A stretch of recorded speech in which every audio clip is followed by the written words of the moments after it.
guys, Fred and Sheila McCoy, Hatfield McCoy Museum, FredMcCoy.com. Sheila's behind the camera. Hi guys. I'm not going to say this is going to be a short video because it's probably not. Right. It might even be in 2 parts. And of course I'm in my favorite setting here behind or in front of my wife's paintings. Oh, you're sweet. Thank you, baby. Oh yeah, I love them.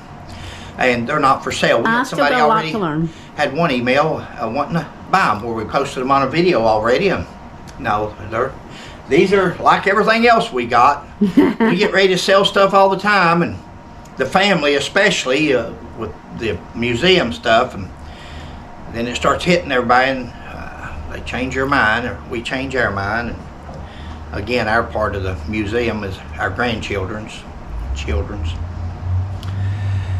Guys, this it's going to be an interesting topic. Okay. You know, there's very few people that's ever said anything that we've got a first-hand knowledge on. You know, Martha McCoy wrote a letter, and it's in Trudy McCoy's book, where she talked about her and Rosanna been up in the attic or up in the loft. Hatfield showed up, they got scared and all this and that, and that was her own handwriting, that was her own memory. There's very few things, been hundreds of books, hundreds of YouTube channels, hundreds of blogs, whatever they're called. Very few has first-hand knowledge like 2 gentlemen had. One of those gentlemen was T.C. Crawford. Sheila and I did a series of stories on T.C. Crawford in his book. And I'm going to try to go by my notes here or I'll be duplicating. Besides T.C. Crawford, American Vendetta, and there's the 2 books, American Vendetta and Sam McCoy's True Eyewitness Events of Backwoods Murders and Mayhem, Hatfields and McCoy's. Big Sam McCoy. Guys, there's very few, there's only 2 that's ever written books. Now you got to understand, imagine these 2 men in their lives. These are not 2 authors who just came along and read a bunch of newspaper articles and decided, hey, we're going to write a book. No, these guys here, they lived it. T.C. Crawford, he met Devil Anse Hatfield, he met Cap Hatfield, he met Good Elias. He stayed with him. Shucks, he met the whole entire West Virginia Hatfield family. He stayed with them. He broke bread with Devil Anse Hatfield at their dinner table. He heard every story that Devil Anse wanted to tell him. He didn't buy them. He shifted through the third person analogies, or if I did do this, it wouldn't be wise to tell nobody, and so forth. T.C. Crawford saw through that, and he wrote that in his book. Now, this is not going to be about T.C. Crawford's book again. We have done stories on T.C. Crawford. We've done videos. But who better to get first-hand knowledge than somebody that knew Devil Anse Hatfield or stayed with them and so forth. And he was not shy about his opinion of Devil Anse and Cap and the rest of them. I'm not going to go into T.C.'s book. You go back through Sheila's videos. We've got a whole series on T.C. Crawford. Then we have the book or memoirs of Big Sam McCoy, also referred to as Squirrel Hunting Sam over the years. You know, back in the day, you had Big Sam McCoy, Big Jim McCoy, Bud McCoy. Big Jim Big Sam, he was 6'8". Jim McCoy was 6'4". Bud McCoy and Jacob McCoy was 6'6", 6'8". Big men. Big McCoys at that time. I always tell everybody when they look at my grandmother and my grandpa's 6 foot, Philip, he was the son of Asa McCoy and Nancy Hatfield. But his wife, he married Ella Jane Smith, little bitty woman. And I tell everybody, took my height after my grandma. Wow. But anyway, they had these nicknames because back in that day there were so many of them had the same name. Samuel, Sam this, Sam that, Samuel this, Samuel that, Jim this, Jim that. So they nicknamed them, especially the bigger ones. So Big Sam, also known as Squirrel Hunting Sam, if you go through life and you see those stories, you'll know it's one and the same. And give you a little bit of history on Squirrel Hunting Sam, or Big Sam. He was the son of Samuel McCoy. He was named after his father. Now, there's several Samuel McCoys. My great-great-grandfather was Samuel McCoy. It's not the same one. Samuel McCoy was the son of Wilm McCoy, my Samuel. And him and Daniel McCoy was brothers. Now, Samuel McCoy, he had Sarah and Uriah and Alan and different ones. And Daniel McCoy, he had Randall, Asa, and he had a son named Samuel. You hear very little about. Samuel fought in the Civil War on the Confederate side. But Samuel had two sons that you'll be familiar with. He had Big Sam, or Squirrel Hunting Sam, and he had Paris, Daniel Paris McCoy. Now I drift, but in drifting I try to give history, but it just brings memories to me. But Altina Waller wrote one time that nobody liked Daniel McCoy. None of his children were named after him. None of his children named their grandchildren after their daddy and all this and that. Remember, Daniel McCoy got Alzheimer's, just like Randall McCoy got later on in life. They called it senility, or back then. It's now dementia. Alzheimer's, old timers. But she was wrong there, because Paris McCoy, if you look at the tombstone, Sheila and I done a video on that. Paris McCoy's real name was Daniel. Exactly. Daniel Paris McCoy. He was named after his grandfather, Daniel McCoy, who Altina makes out to be a lazy man because he wouldn't work at 85 years old when he got dementia. So much history's been distorted by that lady, and in her book from 1988, she calls it the true story, I think is what she named her book. And it's the most, we're not on that. We're on Sam McCoy. She's looking at me back here. She's going to keep me on track. Yeah. We're talking about Sam McCoy's book. You know, difference in Altina Waller, 1988, and Sam McCoy, 1888. Sam McCoy was there. He lived it. Altina made it up or copied from other authors in order to say she wrote a book. Sad, but it is. But Sam McCoy was there. He lived it. Mm-hmm. And you know, he's one of the only ones that was there, that experienced it, and then wrote memoirs or wrote a book about it. So, you know, you've got to give this some thought. Where you're getting these stories from. This is an eyewitness. Over the years, the Hatfields and the McCoys want to use newspaper articles when those newspaper articles favors the story that they're talking about. If it's good on Devil Anse, they'll use it. Oh, Devil Anse newspaper said this. If it's bad on the McCoys, West Virginia Hatfields use it. Oh, newspapers. But vice versa, same way on the other side. So you can't always trust the newspaper stories. And we know we can't trust family history books, especially West Virginia Hatfields, which was the first ones to start writing the books way back. And then Trudy and McCoy come along, and Trudy and McCoy didn't do such a good job neither. She says it's the McCoy's story, but she got a lot of things distorted. And was it Trudy McCoy? Was it Virginia Bear? Was it Leonard Roberts? We don't know. We'll never know. We'll never know what part of it, where Trudy and McCoy's part stops or begins, and where somebody else just finished the story or wrote another story into history. A lot of things wrong with that book. And I'm Hatfield and McCoy.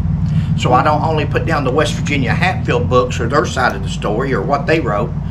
This is a McCoy, and everything in her book's not right.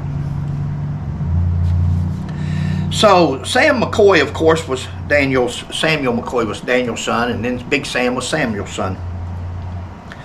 So Randall McCoy and Asa Harmon McCoy would have been squirrel hunting Sam's uncles.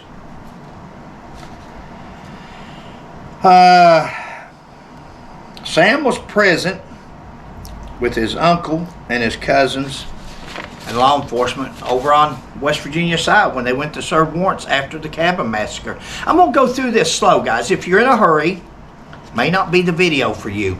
If you're a historian and you want to know some facts, you may want to stick around, because that's what my goal is on this video. My goal here is going to be to take my time and to tell you what Sam McCoy said about this event or that event. Sam McCoy was there. Don't forget that. I'm not telling you a story here. I'm telling you what Sam McCoy said, and he was there.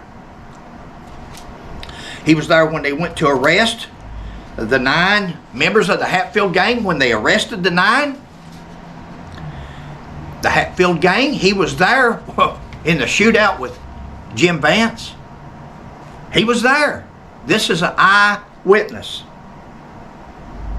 In Sam McCoy's manuscripts, he says the first trouble originated with the Civil War. We knew that. We knew that, but it's good to have somebody that was there. Sheila and I have known that for years, and some other book authors related. We've known that. It started with the Civil War. It started with brother against brothers, county against county, state against state. More than anything, it started between Devil Anse Hatfield and Randall McCoy when Devil Anse Hatfield deserted. That was the start of the hard feelings. 1863, when the hard feelings started. Now, you know, the muster roll for Randall McCoy says that he was taken prisoner, captive, July the 7th, 1863. Devil Anse deserted in February 1863. February of 1863. Where's March and April at? Where's it at? Guys, again, we want to emphasize that, because Devil Anse and Randall was in the heat of battle when Devil Anse deserted and took a bunch of men with them. I'm getting off topic, but it's okay. History lesson. Remember, some of these muster rolls were not made up till a month or two later. If there was a lot of battle going on, these guys, these scribes, they just didn't stop in the middle of battle and say, hold your fire, time out, I've got to make some notes here. They didn't do that. So where the muster roll may say that Randall McCoy was taken prisoner July the 7th, he may have been taken prisoner February of 1863. They just didn't do the paperwork or follow up with it. They didn't send Randall McCoy all the way to Camp Chase, Ohio, to spend 4 days. That wouldn't have happened. You wouldn't have sent somebody from Pike County, Battle of Pond Creek, to Camp Chase to spend 4 days, and then from Camp Chase all the way to Illinois to spend 2 years almost. Common sense tells you that. But they would have sent you to Camp Chase in February of 63, and then July, whatever it was, to Camp Chase. He'd been there. They wouldn't sent you there for 4 days though. So sometimes you have to use common sense, and you have to realize that Civil War records back during that time were not up to date. So you're saying that first they sent him to Camp Chase and then to Camp Douglas? Yeah. Okay, because you said July 7th, and then you said they wouldn't have sent him to Camp Chase. Well, he spent 4 days. If you go by his muster roll, he spent 4 days at Camp Chase. Exactly. Can you see sending somebody from Pike County to Columbus, Ohio for 4 days and then send them to Illinois? Okay, gotcha. It wouldn't make sense. Now, could it happen? I could be wrong. But if you use common sense and you know how the Civil War records were so off-dated, it would make sense, because just because they wrote in there July the 7th, taken captive, that doesn't mean that may be the day that they've doing the paperwork at Camp Chase, getting ready to transfer him to Illinois. It could mean anything. Right. But we know that Devil Anse deserted February of 63, or at least that's when his records were updated. He may have deserted before that. This may have taken place earlier. But whenever it was, it's when Randall McCoy had hard feelings, and Uriah McCoy, my great-great-grandfather, towards Devil Anse Hatfield for deserting and leaving them to fend for themselves. He didn't just go himself. He took a bunch of men with him, relation and others. So Sam says that the big troubles began with the Hatfields and McCoys with the Civil War. Okay. And he's correct. First of all, in 1863, when Devil Anse and Randall McCoy had hard feelings because Devil Anse deserted, but mainly in 1865, when January 7th, 1865, when Devil Anse and Jim Vance, or at least Jim Vance, murdered Asa Harmon McCoy, Randall McCoy's brother. It's different sides. One of them was Union, one of them was Confederate. Still brothers, didn't make them love each other any less. That's when hard feelings, again, were there. Added to it, yeah. Added to it. That's not the feud, but it's hard feelings. It's contributing factors that escalated. Let's go ahead and put back to, pause it. Okay, sorry guys, I left my phone on. Like always, we got a call and had to answer it. So we'll continue on. May not pick up right where I left off, but we was talking about things that contributed, and Sam McCoy says that Civil War, and it was definitely a contributing factor. Big Sam says that after Harmon was discharged from the Union Army in 1864, Asa's father, Daniel, had warned Asa. Asa's father, that's Asa, Daniel, and Samuel's father, had warned Asa Harmon when he come back from the Civil War. Says, told his son to be alert for the Hatfield gang, that they would kill him. He said, Daniel told Asa, be alert. The Hatfield gang will kill you. They didn't like Asa Harmon. Asa Harmon was a hard fighter. He fought for the Union, but he was a hard fighter. But they didn't like him on a personal basis either. Asa Harmon, now this is Sam McCoy talking. This is not Fred McCoy, but I can relate. And it's not just McCoy. It's Hatfield. It's any surname you got out there. Everybody's got things about him. But he says, but Asa Harmon, been a McCoy, thought not. Well, Asa Harmon thought wrong because they killed his rear end in the end. Yeah, they killed him. They got him. Big Sam says that it came a big snow that night, and Asa Harmon had stayed in the cave just up the creek. And the cave we're talking about, we've shown from the George Hatfield Cemetery before, is over on the opposite side of the hill, on the Blackberry, from the Blackberry grade school there. Where we think, and at least one other Hatfield thinks that that was the cave that Asa Harmon was hiding in at the time. In fact, the marker at the Blackberry Bridge there, the Blackberry Schoolhouse Bridge, that's where Asa Harmon McCoy's historical marker is at. And he says that his wife, Aunt Patty, that would have been Big Sam's aunt, had taken him breakfast that morning. Now, we've heard throughout the years that it was Pete. You're right. Ian Pete that had taken his breakfast to him. But Big Sam, he was there. So what we have heard through the years about Pete taking his breakfast, he may have taken it on other mornings, but on this particular morning, Big Sam says that it was his wife, Martha, Patsy Cline, Perry Cline's sister. That's who Asa was married to. Remember, Perry Cline was no blood relation to any of the McCoys. He was the brother-in-law to Asa McCoy. Right. Says Patsy hadn't been home long when Aunts Hatfield and Jim Vance and many in number showed up from Logan County, West Virginia, looking for Harmon. Now, Sam was there. Sam had first-hand knowledge. He wasn't there that morning, but he was there during this time. He's writing this in his book. And who's he say was there? So all these myths throughout the years, when you hear people say, oh, Devil Anse wasn't there. Devil Anse, it was Jim Vance. Or Jim Vance wasn't there. Devil Anse wasn't there. Okay. Here's somebody that's talked to his aunt.